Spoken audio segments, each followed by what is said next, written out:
And now the news. In Washington, a gathering of 200,000 people appealing for stricter gun control laws in the wake of a spate of violent shootings throughout the country turned tragic when shots were fired into the crowd. 2 people were killed and several wounded, including a 3-year-old child. At this moment, no suspects have been found. Police are investigating the source of the shots. Ho ho ho, that is extremely unfortunate.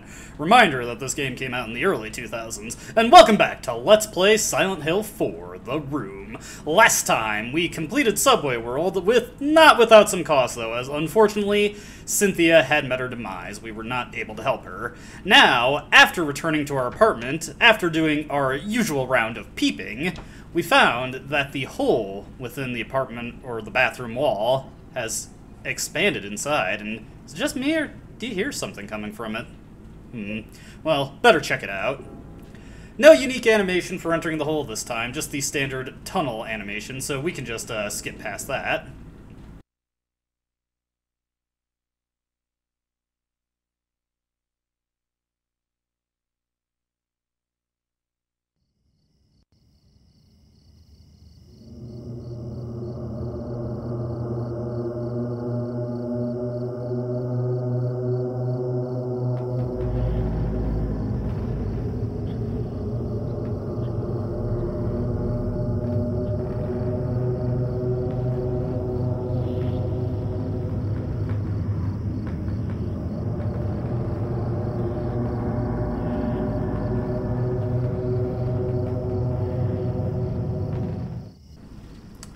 Well, this is certainly a change of pace from the subway. We find ourselves in a mysterious forest, it seems. Over here, there's a well, but far too dark to actually see if there's anything in it, although we can probably assume that there's water. There's also this writing. What does it mean? Looks like there's a rock with some type of writing on it, but whatever it is, Henry is unable to make it out, so we're just going to have to continue on and ignore that for now. Heading this way, nothing to check out, but it does sound like there are creatures on the prowl. There is a portal to return to the apartment if you need it, but of course we've just entered, and we're fully healed, so we do not need that. Heading into this little kind of industrial section within the woods, we are going to encounter new enemies, and they are definitely the most annoying enemy in the game, though far from the most dangerous. These are Hummers, weird crosses between bats, hummingbirds, and some kind of insect. I've seen them also called moth bats, but these things are little quick-paced biter-type enemies that just absolutely love to nibble at you as you try to cross through areas. They go down in a single hit, allowing you to stomp them right there. But as you can see, it is very inconsistent to actually hit them.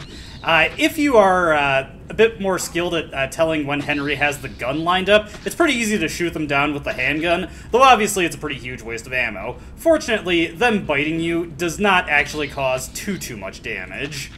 But if you just try to blitz through the area and give them plenty of chances to nibble on you, they can actually chew through a sizable portion of your health on hard mode. Here we get a pack of handgun bullets. Gonna need plenty of those going forward. There's a specific instance where I want to have at least 56 bullets to work with. Heading into this area, there's gonna be more Hummers, but there isn't anything I want to stop and grab here, so I don't really care to kill them. And by zigzagging a little bit, we can minimize the damage that they deal to us. Heading into this area, there's a couple of things to note. First order of business is one of the sole things that actually changes on a New Game Plus playthrough, and if you did not get a certain rank on your previous run, this is the only thing that changes. We can pick up a chainsaw on brand new Fear mode, so let's just take a look at that. So, got this chainsaw here. Now, from what I hear, this weapon is quite bad. I've never used it personally, so we can just take it for a spin and see how it is. Probably just going to throw it in the chest anyway, but we'll get to that when we actually return to the apartment. Stop with the brake pedal engaged.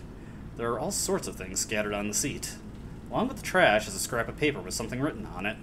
It's been a while since I came here to Silent Hill. Maybe I'll meet the devil this time. But whenever I come to a cool place like Silent Hill, I always get real thirsty. Jasper Gein. Interesting. There's a memo pad in there, too.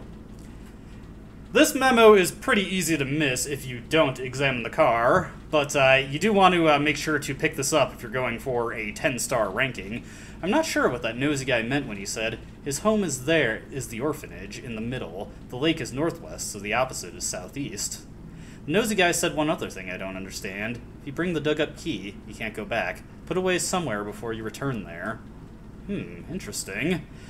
Can only imagine what that means, but Jasper's memo has been filed into the scrapbook. Now that that's taken care of, let's head into this fancy-looking area here. This is an interesting rock formation, and there's a gentleman sitting just past the parked car that's idling. Wonder if this is Jasper.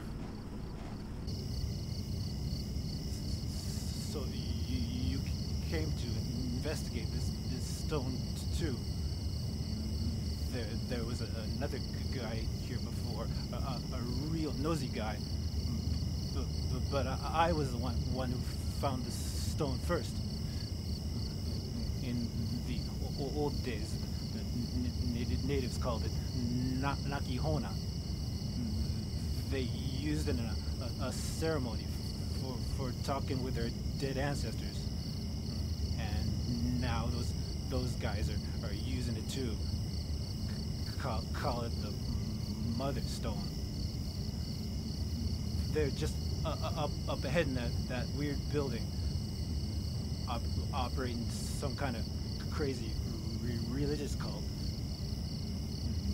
They used to collect orphans and did things to them. Kind of gives you the chills, huh? This stone. Got anything else to say, Jasper? No, but yes, this is Jasper here, and as you can see, seems to have a bit of a stutter, although he also alluded to having the chills, so perhaps he's just a little bit cold. Whatever the case, there is one thing to grab in here, a nutrition drink. Not important to grab this right now, and honestly, I'd kind of recommend leaving it. Weird. Looks like a unlit torch. Probably nothing. With that, though, he directed us towards a weird building that apparently was the base of a religious cult of some sort. The plot thickens. Heading out into here, we've got some sniffer dogs wandering around this area, making it a good opportunity to try out our chainsaw. Looks like you can hold it into them to keep doing damage. And that was not at all what I was hoping for. Alright, they're not having an easy time approaching me, at least. Okay, the damage on this thing is absolutely terrible. Ooh, that's a cool finisher animation, though. I appreciate that. Let's give the golf club a couple of swings. Now, I mentioned in the previous video that to get rid of broken golf clubs, when they inevitably do break, you do have to take them back to your chest in your apartment. So I got a comment asking me, can you not just drop the broken clubs when you're done with them? No. The inventory system in Silent Hill 4 does not allow you to just drop useless items. You have to take stuff back to your chest. In the case of consumables and stuff like bullets, of course, you can just waste the item slots, so obviously that's less than ideal. Be careful when heading over this way, because there's a bit of a trap just waiting to be sprung on you. I've never actually walked under that, so I'm not sure what happens. Also, there's another well here. But yes, you cannot drop items in Silent Hill 4. You either have to use them up or take them back to the chest. Strange. Don't like the looks of those dolls. Now, this actually does serve a purpose. If you were able to drop items, you could potentially end up dropping key items in areas where you could not get back to them before you had a chance to actually use them and render the game unwinnable. Oh, whoops. Kind of skipped past that, but Henry was just remarking on this building. That's the orphanage run by the cult, huh? I was trying to just get through the door really quickly so I didn't get mauled by the sniffer dogs. Luckily, we do not have to go back that way, so we don't have to worry about the fact that they're camping out the door. Got another stone engraved with some weird writing. Should we try to enter the orphanage, we'll find that it's simply locked. We cannot get into it. Over here, someone carved some kind of weird writing. Still can't decipher that. Interesting. Now, you're not really given much direction on where to go here. You just kind of have to explore and find the area with the correct location to be. Fortunately, since I've played this game several times before, I already know what are the correct paths that we need to take. So we're just going to get right on heading towards where we need to be. To start the quest we want to go on proper, we have to trigger a specific cutscene. After that cutscene is triggered, something will change at the orphanage. Heading this way, we've got another ghost victim. Got a ghostly hillbilly in his overalls. We're just gonna leave him behind, not worry too much about him. Fortunately, he's the only ghost in this area, and he's not terribly threatening. And hello, who's this kid?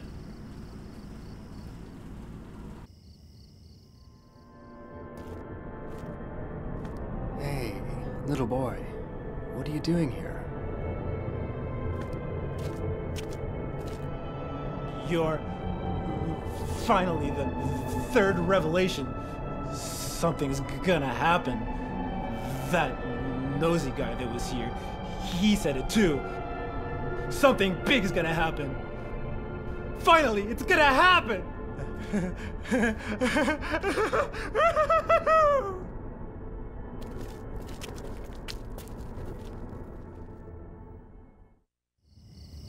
Well, now I'm just even more confused. Jasper seems like kind of a kook, though. Perhaps we shouldn't try to get too familiar with him. Who was that kid, though? Why was he here all alone? Over here, we've got a dug-up grave. Grave has been dug here. On the bottom of the coffin are the numbers 11121. Hey, it's kind of like the number that Cynthia had engraved into her chest. That was 16121. Gotta be a connection there. But now that that's been taken care of, if we return to the orphanage, we'll find that Jasper has taken up residence there, after somehow teleporting past us to get to the scene with that kid. Well, we'll not have to worry about that too much right now. He's just gone the way of the ghost. Not like the ghost that we just passed, though. Heading back into the orphanage. Also, very important, make sure you have the chocolate milk with you at this point, for reasons. But, returning to the orphanage, we will find, at the front of the door, as soon as I can angle the camera around and see him, Jasper has decided to occupy the front of the orphanage. The door won't open. That nosy guy gave me something really good. I could let you have it, but not for free. I'm really thirsty. I'm so thirsty. Oh, chocolate. Oh, chocolate. And if you wait just a little bit longer, in case you didn't get the hint already.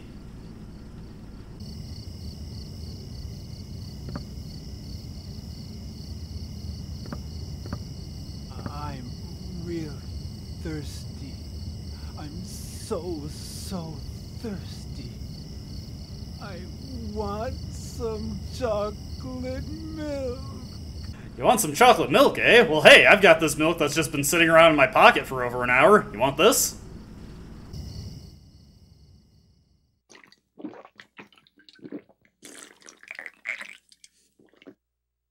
Oh man, that was awesome.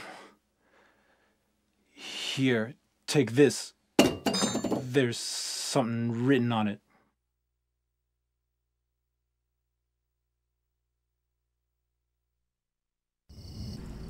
And despite that chocolate milk barely being big enough to fit in the palm of his hand, he's going to be drinking that for as long as you let him.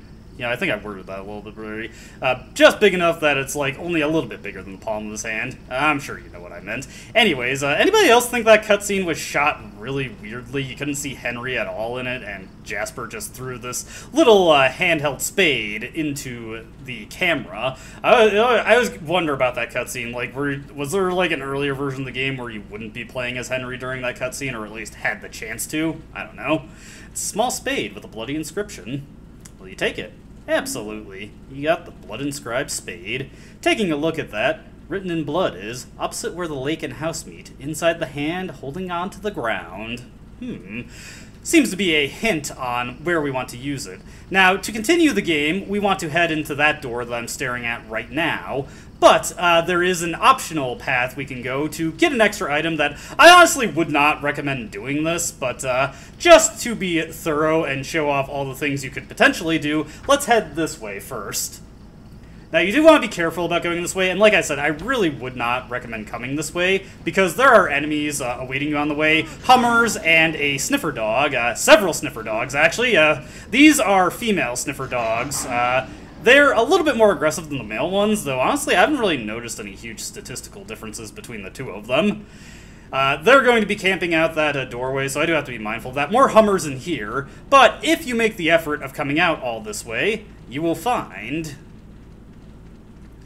a healing item, a portable medical kit. This is an upgrade over the nutrition drink. On hard mode, I'd say it restores about 35% of your HP, so still not huge healing, but it's definitely preferable to just having to rely on nutrition drinks. But obviously, nutrition drinks are a lot more common. Not that you'd really know that at this point in the game, since we've barely seen them. Anyways, we're getting chewed to death by Hummers. We're going to be mauled to death by sniffer dogs as soon as we head through here. There's another well. There's so many of these around here.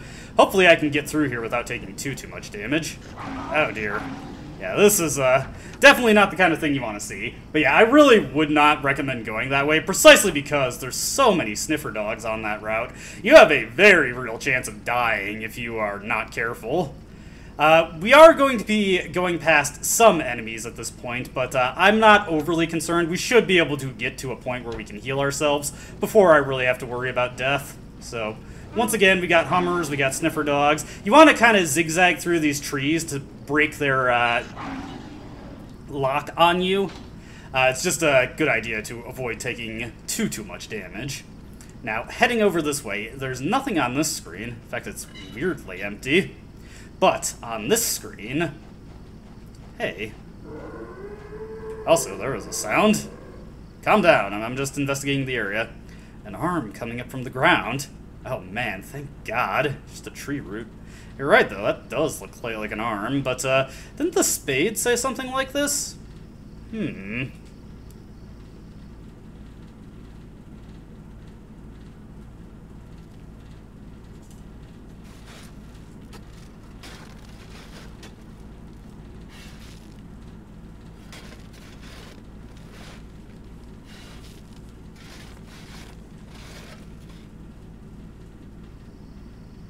And for our searching efforts, we get a rusted bloody key. Now, very important that you read this. Rusted and bloody key. Inscribed on it, the holder of this key will wander for eternity. What could that mean? Well, I bet you this is the key to the orphanage, so let's just head back there real quick. We'll have to juke around the sniffer dogs, but, It's just me, or does the screen look kind of weird? Yeah, probably just imagining things. This looks awfully familiar. Where'd the sniffer dogs and the Hummers go? This must be going crazy. Or,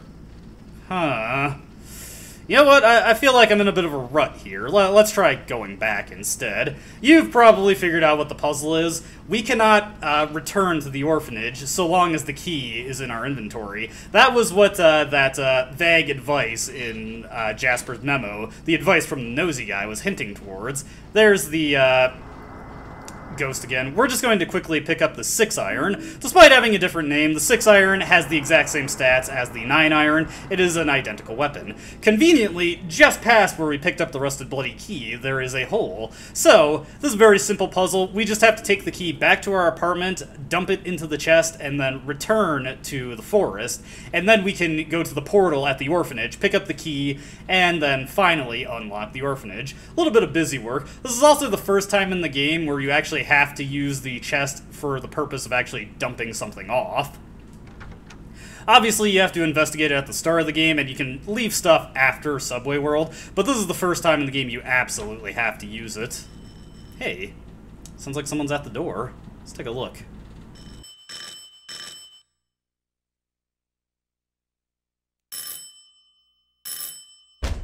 Help me! Help! Let me out of here! There's something going on in this room. What do you mean? I heard weird noises coming from inside there. Help! Hey, Richard, can you see anything from your window? No. Everything looks pretty normal to me. The guy who lives here, what's he like anyway? I know his name and face, but that's about it. Well, I'm gonna go call the super. Yeah, good idea. Damn it. They can't hear me.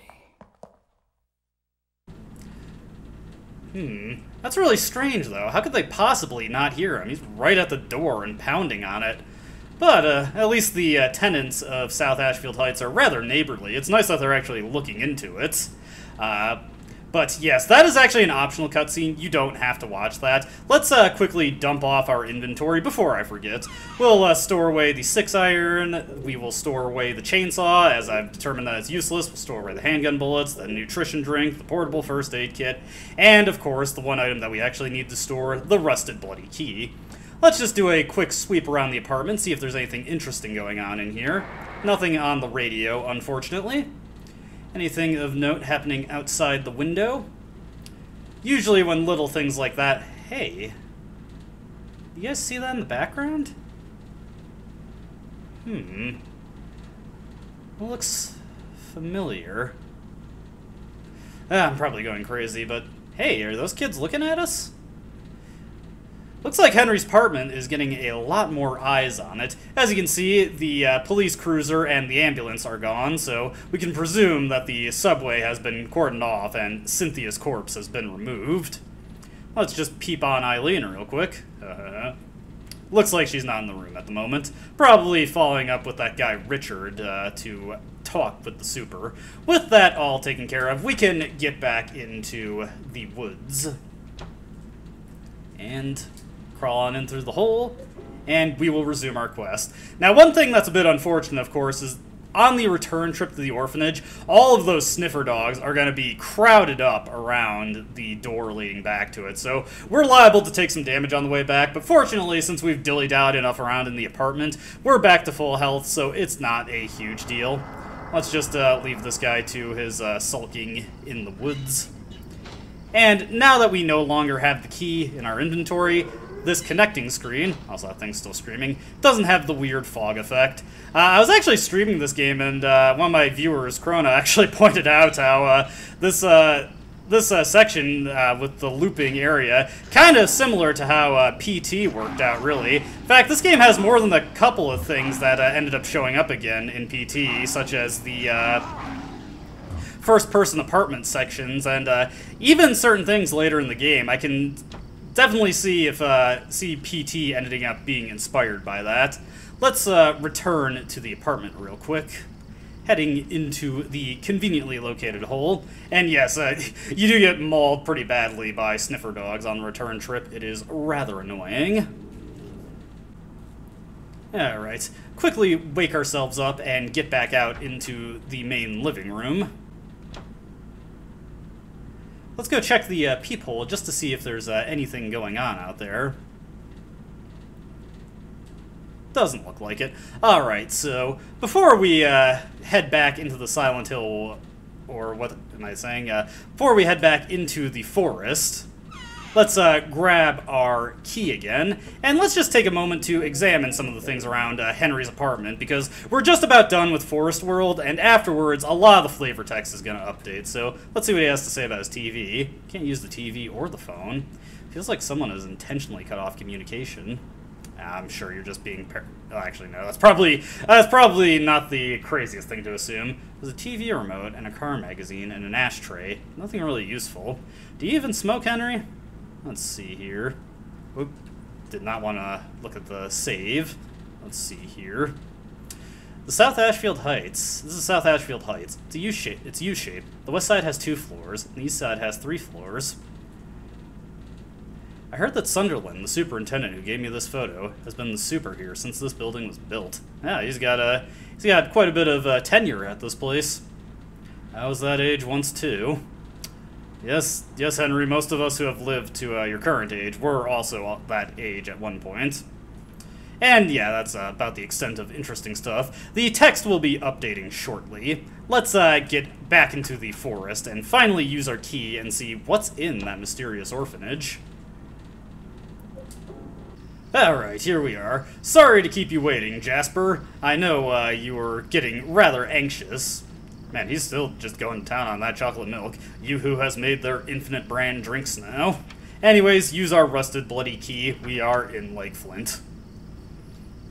Alright, so let's examine this place. Let's see, got 2 floors here. Looks like the second floor is inaccessible with the classic lock is broken. Can't do anything with it. Looks like there's some drawings from the children. It's a child's drawing. Nothing else to say about that, Henry? There's a scribbled note. Have you found Alessa yet? How's Walter's progress coming along? Send me a report. Alessa? Like the same character from Silent Hill 1? Curious. Let's see here. Whoop. Wonder what was going on here. Anything else of note here? Now, you'll notice that Jasper has kind of aimlessly wandered into the orphanage with us, and he's just gonna stand in that corner over there. Let's just see if there's anything else we can check out over here. Let's see if Jasper has anything to say to us. I wonder what they did here. One can only speculate, my good friend. And over here, looks like we got another locked door, but looks like the camera is drawing our attention to this book in the corner. It's falling apart, and I can't even read most of the pages. Here's a part I can read. It looks like this is actually a formal memo. The second sign, and God said, offer the blood of the 10 sinners and the white oil. Be then released from the bonds of the flesh and gain the power of heaven. From the darkness and void, bring forth gloom, and gird thyself with despair for the giver of wisdom.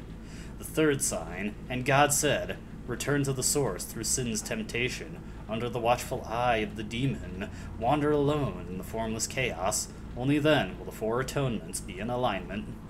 Wonder what that could possibly mean. But we got the Holy Scripture scrap. What the? There's a plate on the door. With the plate, you get the source placard, but who's screaming?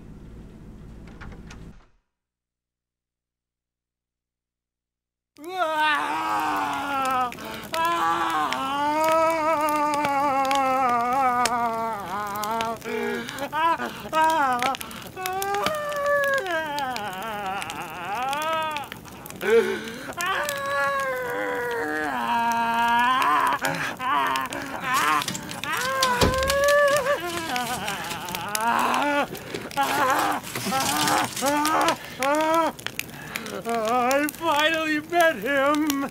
The one the nosy guy talked about! The devil!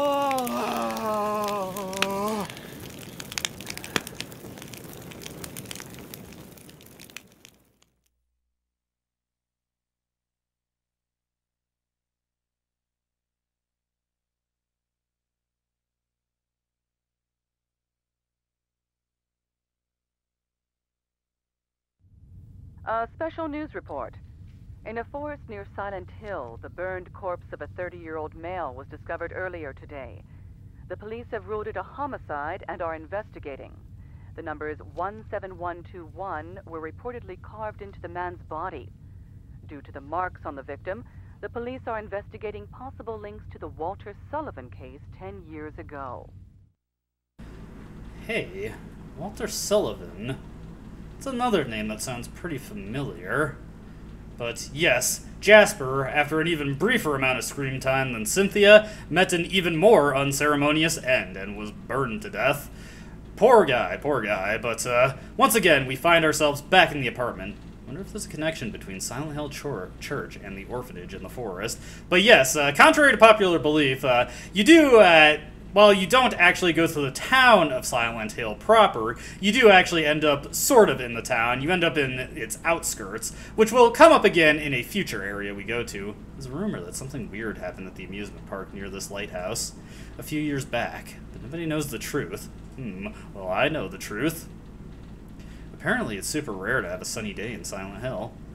I was just the lucky tourist to show up on that day, I guess. Lucky tourist? Or was it fate? Alright, he was a lucky tourist. Could that forest world have been somewhere on this photo of Silent Hill? Henry is starting to put two and two together. Heading back out into the living room. As soon as the game loads, much like Silent Hill 3, this game has pretty generous load times on console. Hey, sounds like someone's at the door again. Let's take a look.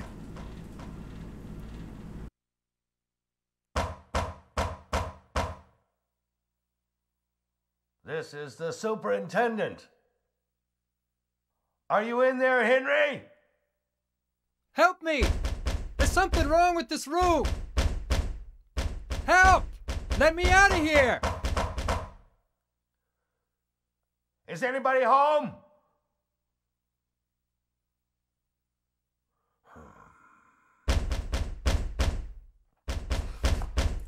What's going on here?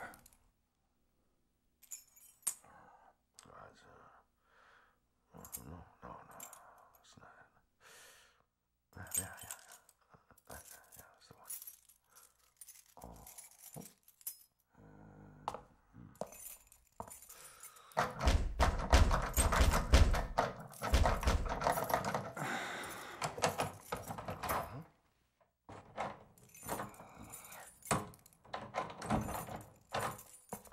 That's strange.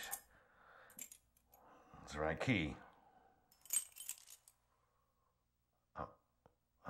I'm sure I heard something in there.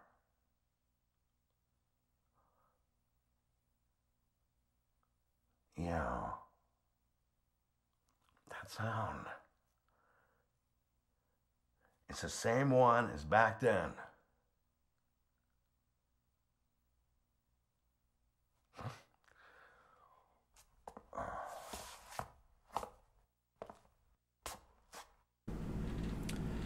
Well, looks like Superintendent Frank did not have much luck getting into the apartment, even though he has the key to every door in the building. But, looks like we got another handprint on the wall there. Starting to notice a bit of a correlation here. But, yeah, unfortunately, the continuing efforts to get into Henry's apartment aren't exactly panning out. Let's see how Eileen is doing. If we can even see her. Does not look like it. You won't always see Eileen. Much like events happening at the window or anything on the radio, Eileen has a fair amount of randomness to when you'll actually see any events involving her. And nothing on the radio. But, as you can probably imagine, after we have cleared a world, there has been another murder victim. We're getting a link to a Walter Sullivan case, which, man, I know I've heard that name somewhere before. If we examine the hole has changed again. I think I can hear children's voices. Will you go in? Not right now. We should probably use the bathroom, though. It's been a while. There's no time for that right now. Henry, you can't hold it forever. You gotta go eventually. But that's neither here nor there. This is where we're going to leave this video, and when we come back, we will explore the hole once again and see where it takes us. Last time, it took us into a forest in the woods surrounding Silent Hill. Will perhaps take us to another location connected to Silent Hill? Only time will tell. As always, I hope you enjoyed watching. I hope to see you in the next video. Until then, though, goodbye.